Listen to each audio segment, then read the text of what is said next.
ওগো স্বামী, খোদার কসম দিয়ে বলি, এই তো আপনার ইসমাইল কলেজার টুকরো। যেই কলেজার টুকরোর জন্য আপনি গভীর রাতের বেলায় আল্লাহর কাছে কেঁদে কেঁদে দোয়া করেছিলেন, হে আল্লাহ, তুমি আমাকে এমন একটা সুসন্তান দান করো যে সন্তানটা আমাকে ওযু করার জন্য পানি দিবে, আমাকে বালিশে দিবে, আমাকে রুটি দিবে, আমাকে চানা দিবে, আমাকে বিস্কিট দিবে। ওগো স্বামী, কি অন্যায় করেছি, কি অপরাধ করেছি স্বামী, শুনেন। আপনি যে উল্টো পিঠ দিয়ে চলে যাচ্ছেন, শুনেন। আপনার ইসমাইল আব্বা আব্বা বলে চিৎকার করছে। স্বামী একবার শুনেন, দয়া করে দেখেন, চিৎকার করছে, আব্বা আব্বা বলে কাঁদছে। স্বামী আপনি দেখেন, তথাপি নবী ইব্রাহিম আলাইহিস সালাম হাজেরার কথা লক্ষ্য করে না। কানে ধাক্কা লাগেছে, অন্তরে তার ব্যথা জাগেছে, কিন্তু সব কিছু অনুভব করতে পারছে যে আমার স্বামী আমাকে পিছন থেকে ডাকে দিচ্ছে, আমার ছেলে আমাকে আব্বা আব্বা করে চিৎকার করছে, তথাপি কেন কথা বলে না? এই জন্য বলে না, সামনের দিকে জিবরাইল আমিন দাঁড়িয়ে আছে। হে ইব্রাহিম, আল্লাহ তোমাকে বলেছে তোমার বিবিকে, তোমার সন্তানকে তুমি মক্কার মরুভূমিতে বনবাস দিয়ে চলে এসো। খবরদার খবরদার, তুমি ময়া করো না। একবার নয়, দুবার নয়, তিনবার বলছেন। হাজেরা ডাক দিয়ে বলছে, স্বামী গো,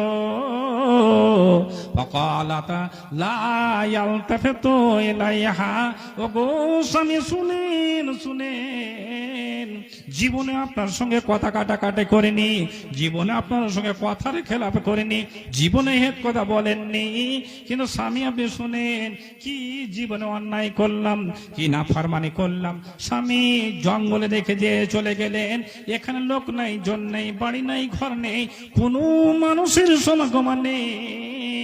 কি খাবে আপনার কলেজার টুকরো? ইসমাইলকে কে চানা দিবে, কে লজেজে দিবে, কে বিস্কিট দিবে? স্বামী গো, আমি আরবের মরুভূমিতে পড়ে আছি, কি ব্যাপার কথা বলছেন না? এটা কি আল্লাহর পক্ষ থেকে কি আপনার অনুমতি হয়েছে নাকি? বলে কেন কথা বলছেন না?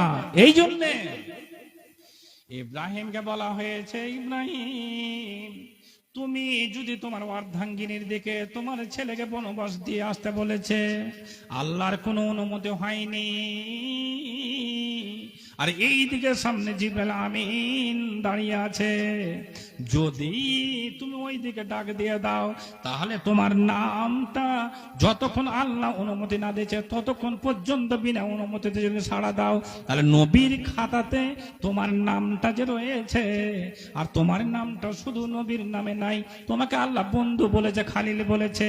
অতএব শুনো, যখন আদেশ হলো, তারপরে বললেন নবী ইব্রাহিম, হাজেরা রে, তুমি যা বলেছো আল্লাহর অনুমতি হয়েছে, এই জন্যে আমি তোমার সঙ্গে কথা বলতে পারি না। কালা নাম, হ্যাঁ, সঙ্গে সঙ্গে মনের মতো রমণী, সুখের রমণী বললেন, আল্লাহ আলী বললেন হাজেরা, মা হাজেরা বললেন, কালাত লা ইউজিনা, ও গো স্বামী, চলে যান যেখানে আল্লাহর অনুমতি হয়েছে।